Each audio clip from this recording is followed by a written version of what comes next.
Está con nosotros el doctor y voy a usar una ayuda solamente para contarles brevemente, porque me parece importante siempre la educación y la capacitación, la expertise de la gente. Y en historia, que es una pasión que yo tengo, me parece muy importante. El doctor Eric Caballero Campos es doctor en historia por la Universidad Nacional de Asunción, magíster en historia del mundo hispánico. Imagínate, Clau, doctor y magíster también por el Consejo Superior de Investigaciones Científicas de España. Obtuvo el diploma de estudio avanzado en historia del mundo hispánico en la Universidad de San Pablo, CEU 2012. Y muchísimas otras condiciones. Entonces, la verdad que es un lujo poder conversar con alguien con esta formación de algo tan específico como es la historia del Chaco. En este caso, vamos a enfocarnos en la victoria de la batalla de Boquerón por el feriado, pero también entender un poco el contexto histórico de la guerra del Chaco. Acompáñame y disfruta conmigo de este momento.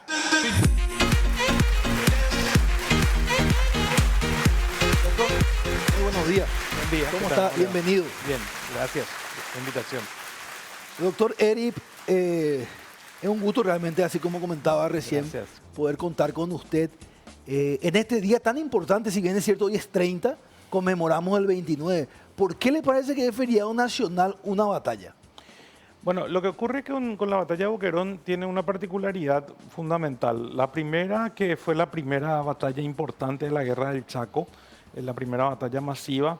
La segunda, porque ya en ese momento se considera, fíjese la ironía, es el momento que empieza la guerra, pero se celebra la primera victoria, ¿verdad? Por eso es el día de la victoria de Boquerón, porque fue muy importante para el ejército paraguayo, no solamente desde el punto de vista estratégico, sino que también lo que dicen los especialistas en la guerra del Chaco, que es el tema del factor psicológico. Había pues una visión, bueno, veníamos de haber perdido la guerra contra la Triple Alianza. 62 años, ¿no es cierto? 62 años después. Y era como que el ejército paraguayo no estaba preparado, de que el ejército boliviano era muy superior. Entonces era como esa idea de que prácticamente la guerra iba a ser inútil. Entonces por eso se habla del factor psicológico que tiene la victoria de Boquerón. Además del esfuerzo que significó, ¿verdad? Porque fueron 20 días de batalla. La batalla empezó, el primer asalto paraguayo es el 9 de septiembre y hasta que finalmente el 29 de septiembre los defensores bolivianos de Boquerón piden la rendición, ¿verdad? Ok. Permítame jugar y recorrer un poco la historia, y que tengo el privilegio de estar con alguien como usted conoce. Por poner un poco en contexto, ¿de qué venía el Paraguay? ¿Quién era el presidente en ese entonces? ¿Cuál es el contexto en el que se da la guerra? Si podemos analizar, por lo menos del 20, de 1920. Sí. Empieza la ocupación del territorio chaqueño a comienzos de la primera década del siglo XX por una decisión del gobierno boliviano de reivindicar el territorio chaqueño como parte de la República de Bolivia. El Paraguay, a partir del gobierno de Benigno Ferreira, comienza a prepararse para... Es la primera vez que el ejército paraguayo compra un importante lote de armas después de la guerra contra la Triple Alianza, justamente previendo un posible conflicto. Benigno Ferreira ya... 1906, sí. Entonces, un posible conflicto con Bolivia. Hasta ese momento no se habían producido mayor presencia paraguaya hasta que en la década del 20, justamente bajo el gobierno de Luis Arriar, que fue un gobierno provisorio, antes que asuma Eligio Ayala en 1924, se toma una decisión desde el alto mando del mando político, porque participa todo el gabinete y el alto mando militar de la época. 24 podemos decir. 1924. Ahí se decide de que el Paraguay va a ser una presencia más efectiva a través de los fortines, y es por eso que pocos años después se produce el incidente del Fortín Sorpresa, donde finalmente, lamentablemente, tenemos nuestra primera víctima luctuosa de la guerra, que es el teniente Adolfo Rojas Silva, en ese choque de patrullas que se produce. En el 27, ¿verdad? En el 27, en febrero del 27, ¿verdad? Entonces, ahí comienza ya a sentirse cada vez más la presencia paraguaya enfrentado con los fortines que ya habían establecido los bolivianos en los años anteriores. Eso va a significar que, por ejemplo, tenemos el incidente del Fortín Vanguardia en diciembre del 28, después lo de Samaclay en el 31, que significa la protesta de los jóvenes del Colegio Nacional de la Capital y de otras instituciones educativas, que termina en la matanza del 23 de octubre del 31. Entonces, era como varios incidentes. El presidente del 28 al 32 es José Patricio Guyari. Anteriormente, Eligio Ayala había mandado ya militares a capacitarse, que formaba parte de ese plan del 24. Por eso Estigarribia, Luis Ayala van a Francia a hacer los estudios de guerra y Razábal y otros oficiales van a Chile.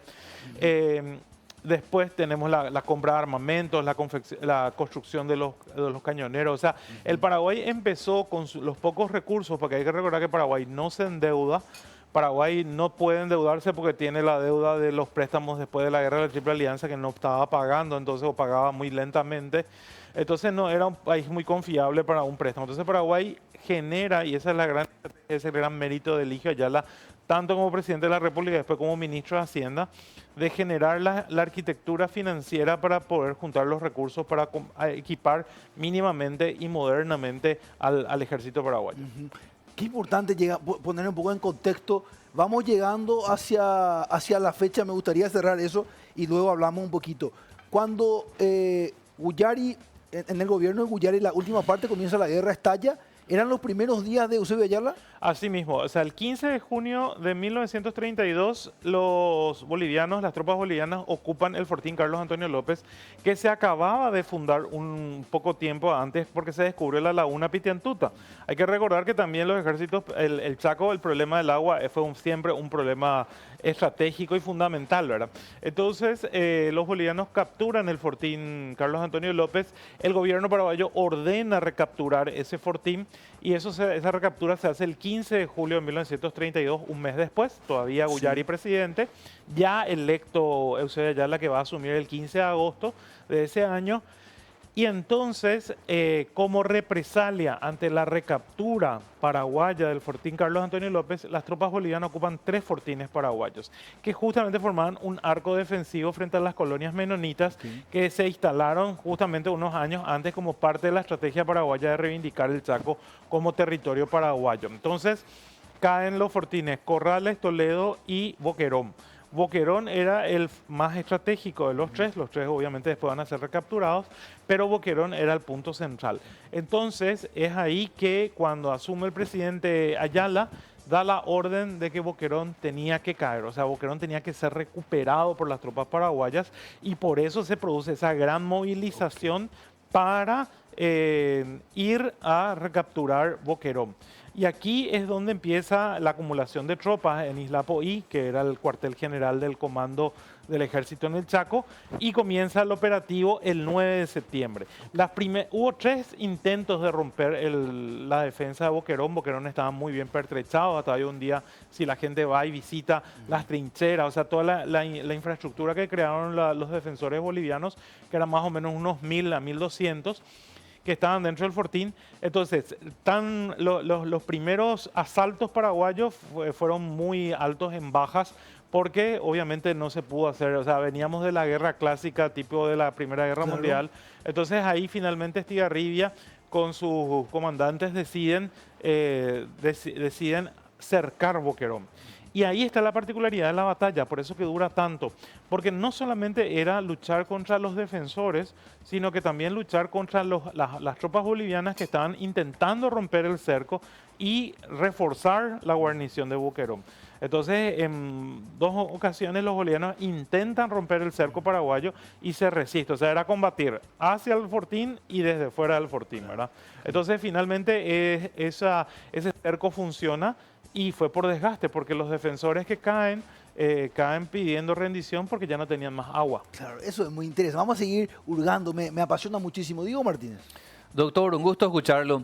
Gracias. ¿Recuerda qué países acompañaban a Bolivia y a Paraguay y por sobre todo qué intereses tenían? Bueno, en ese momento, en la etapa inicial, hay que recordar que Bolivia tenía le había contratado a un general alemán, a Hans Kuhn, ¿verdad? Y de hecho, mucha del ejército alemán y de armamento alemán fue lo que utilizaron los bolivianos.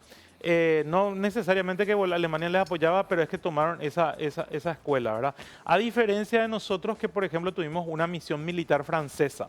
Por eso el ejército paraguayo hasta hoy en día su uniforme es al estilo francés, ¿verdad? Miren, O sea, había también esa disputa entre tipos de escuelas militares, ¿verdad? Porque antes de la llegada de la misión militar francesa, el Paraguay tenía el modelo prusiano. Todavía se puede ver los primeros oficiales que estudiaron en la escuela militar en Chile vienen todavía con el uniforme prusiano, y el ejército paraguayo prácticamente hasta la década del 20, comienzo de la década del 20, siguió el modelo prusiano de ejército, ¿verdad? Kunt, el nombre del alemán era Kunt. Hans Kuhn. Hans Kuhn sí. es el que hace referencia a Emiliano R. Fernández cuando dice gringo tu llavero, probablemente. Exactamente, ¿Sí? así mismo. Para que la gente se ponga en contexto. Volviendo un poco a eso que usted nos contaba, hace poco debatía un poco con algunos amigos, llama la atención, normalmente no somos conscientes de que Paraguay tuvo más bajas en Boquerón que Bolivia. Eso es así. Sí, es así. ¿Nos puede explicar un poco eso que ya nos estaba explicando, verdad? Claro, nosotros en la última ofensiva, la etapa final para poder defender, Paraguay tiene más o menos movilizados 11.000 hombres. Los bolivianos tenían 1.000 a 1.200 hombres dentro del fortín, más la división que vino para intentar romper el cerco. En total, los bolivianos más o menos tienen un total de entre 600 a 800 bajas. Okay. Y nosotros se estima entre 1.200 y 1.500 bajas entre muertos y heridos, ¿verdad? Claro. Por ejemplo, están los famosos, porque tuvo su bautismo de fuego el regimiento que se formó con los cadetes de la escuela militar bajo el mando del coronel Arturo Bray. Entonces, ese regimiento, que justamente se llama Regimiento de Infantería número 6 Boquerón, tiene los famosos cadetes Pandos, Otazú y Sisa, que perecen en esa batalla, ¿verdad? Que entre otras víctimas que tuvimos en esa batalla, ¿verdad? O sea, Claro. ¿por qué? Porque al principio, por eso decía que en las primeras oleadas hubo bastantes muertes porque fueron ataques frontales, con Claro. el intento de capturar las trincheras. Cuando se dan cuenta de que las trincheras estaban muy bien hechas, estaban muy bien parapetados los Claro. bolivianos, entonces ahí cambian la estrategia, ¿verdad? Claro, eso es muy interesante. Y ahí me gustaría, doctor, preguntarle algo que me parece relevante. La preparación del Paraguay, porque nos gusta, me incluyo, cuando digo nos gusta, a los paraguayos hablar de nuestra bravura, que nos identifica sin duda, que heredamos mucho de la Guerra Grande, esa bravura, que también hubo en la Guerra del Chaco, pero hay una dosis distinta que usted ya nombraba, que es la capacitación. Esta gente que se fue, estudios estratégicos, se habla mucho de Bozano, ¿nos puede contar de eso? Sí, el Paraguay se prepara para la guerra, ¿verdad? O sea, por eso en la Guerra del Chaco lo que pasa es que muchas veces se hicieron interpretaciones de carácter partidario con el objetivo de desvirtuar la preparación que se hizo. O sea, y ahí aclaro, yo no tengo, no soy del partido que estaba en ese momento en el gobierno, Sí. pero hay que reconocer que Eligio Ayala, en ese sentido, fue un hombre estratégicamente habilidoso. ¿Por qué? Porque lo que hizo fue tratar de buscar la unidad nacional en torno a la idea del Chaco. Por ejemplo, en 1926 él le convoca a la oposición colorada y le dice: cambien ustedes las reglas electorales y vengan de nuevo al Congreso. Vamos a escucharle, vamos a forma el Consejo Nacional de Defensa con todos los representantes de toda incluso de la Liga Nacional Independiente, que era un pequeño grupo de intelectuales que era un partido que se acababa de fundar. O sea, le permite a todos los grupos políticos participar de esa preparación. Y ahí también hay que entender que se hace toda una serie de preparaciones desde el punto de vista militar, no solamente para los altos oficiales. Se crea lo que hoy es el CIMEFOR, que creo que continúa, ¿verdad? La formación de oficiales de reserva. Se comienzan a hacer entrenamientos para los soldados en la reserva. Hay que recordar que Estigarribia, cuando vuelve de Francia, recorre 2 veces el territorio chaqueño a lomo de mula. O sea, conocía el terreno donde él se Ese iba dato a no lo tenía. No, él se prepara y él cuenta eso en Claro. sus memorias. Un dato que a veces se pierde un poco y que mi colega, la doctora Nancy Pérez, hizo una biografía, la primera biografía de María Victoria Candia. María Victoria Candia es la primera enfermera diplomada de Paraguay, ella va a estudiar a Inglaterra. Y cuando se encuentran en París con Estigarribia, que estaba estudiando en la escuela de guerra, le dice, usted va a organizar el cuerpo de enfermería en el Chaco. Y efectivamente es así. María El Victoria, teniente le dice eso. sí. En ese entonces era teniente. No. Él se encuentran en París. Estigarribia era, creo que era teniente, no, era mayor. Mayor Mayor todavía. era, en ese momento estaba estudiando en la escuela de guerra y se encuentran en París eventualmente y ahí él le dice, usted va a organizar el cuerpo de enfermería en el Chaco. Los médicos, se traen médicos franceses especializados en cirugía, en campo de batalla, de lo que habían aprendido en la Primera Guerra Mundial, a entrenar a los médicos paraguayos en la Facultad de Medicina de la Universidad Nacional. Se activa después de tantos años la Facultad de Ingeniería para preparar a los ingenieros que después van a ir al Chaco. O sea, fue una preparación y ahí es muy importante. La bravura, claro que es fundamental. Pero si vos tenés la bravura, el brío, las ganas, pero no tenés una dirección que canalice y sepa utilizar tus recursos, obviamente ese esfuerzo puede terminar en vano incluso. Y este señor, que no se conoce mucho de él, muy a mi pesar, José Bozano, ¿qué representa él para la preparación armamentística principalmente? Y José Bozano es el ejemplo de ese mismo grupo. José Bozano es uno de los primeros egresados paraguayos del MIT. El MIT hasta hoy en día sigue siendo uno de los grandes centros de formación de ingenierías y de matemáticas del mundo. El gobierno paraguayo le beca a Bozano, que era militar, Elige Ayala. Elige Ayala. Se gradúa de ingeniero. Y él es el que forma parte de, o sea, él diseña y ayuda a la construcción y de hecho va en misión a Génova para la construcción de los cañoneros. Los cañoneros se diseñan para, justamente, algunos decían, pero ¿por qué si la guerra no va a ser en el río? No, pero se diseñan, uno para la defensa del río, eran los barcos más modernos fluviales en ese momento, y lo segundo, que era para la capacidad de transporte de las tropas al frente de guerra hasta Puerto Casado. Porque algo que se aprendió en la movilización del 28, cuando casi ya estalla la guerra después de la destrucción del Fortín Vanguardia y la reacción boliviana, es que la movilización tenía que ser mejorada. Por eso hoy el Estadio Defensores del Chaco no solamente es un lugar histórico por el punto de vista deportivo, sino que ahí es donde las tropas se concentraban. En esa época se llamaba Estadio de Sajonia.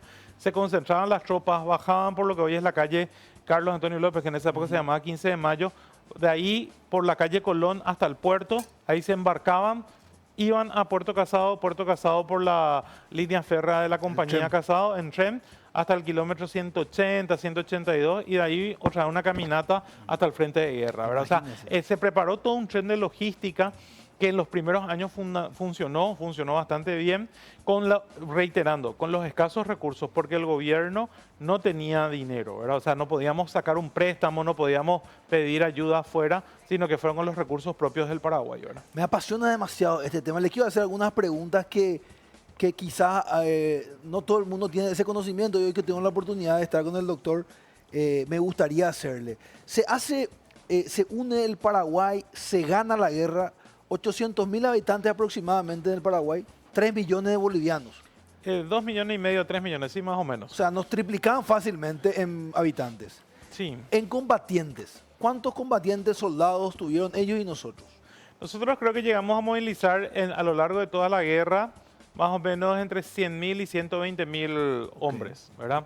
Y ellos movilizaron un poquito más, creo que movilizaron entre 150.000 y 170.000, porque tampoco les era muy fácil a ellos movilizar porque era una guerra lejana, ellos son un pueblo de montaña, ¿verdad? Venir al llano a combatirnos, ahí hablaba hace rato del tema de ir a jugar un partido en la altura, bueno, lo mismo a ellos les costaba, era otro ámbito.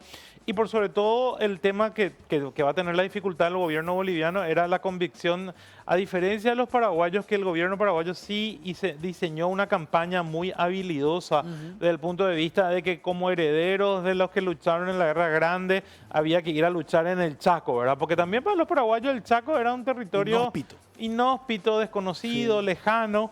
pero se convirtió en una causa nacional desde el punto de vista de que se hizo muy inteligentemente la construcción del hecho de decir, vos sos nieto, y que de hecho mencionaste a Emiliano R. Fernández en una de sus canciones, dice como nieto de los López, Sí. ¿verdad? O sea, como nieto de esa generación que luchó en esa guerra, vos tenés que ir a luchar en esta Roja guerra. Silva Arecau, una canción. Exactamente. Ahí me gustaría una pregunta, a ver qué de leyenda y qué de cierto hay, doctor. Usted nos va a precisar. Había una, porque Mariscal Estigarribia le vemos como el gran mariscal, pero en ese momento era mayor teniente después. No, Teniente coronel teniente cuando coronel, empieza. no, era joven, había muchos generales mucho más importantes, si querían, entre comillas, en el Ejército Nacional, que decían que había una vertiente que había que defender por Río. Exactamente. Eso es cierto. Eso es cierto. De hecho, Estigarribia no es el comandante del Ejército Nacional. Él era el comandante del ejército en campaña. Ah, ok. Había un comandante del ejército paraguayo que estaba aquí en Asunción, que no recuerdo, creo que el apellido era Rojas, ¿verdad? O sea, había otros generales más antiguos, ¿verdad? Oficiales más antiguos que Estigarribia, y sí la gran discusión fue esa, ¿verdad? Y de hecho, esta batalla de Boquerón es el resultado de esa tesis de Estigarribia que finalmente gana porque tiene el respaldo primero de Guyari y después el respaldo indudable de Eusebio Ayala. Eusebio Ayala fue más de 10 veces al frente de guerra, y algo muy interesante del caso del presidente Ayala, cuando va el presidente Ayala no va con uniforme de oficial, no va con uniforme de general ni nada por el estilo, a pesar de ser el presidente de la República, sino que él escogió ir todas las veces que fue con uniforme de sargento.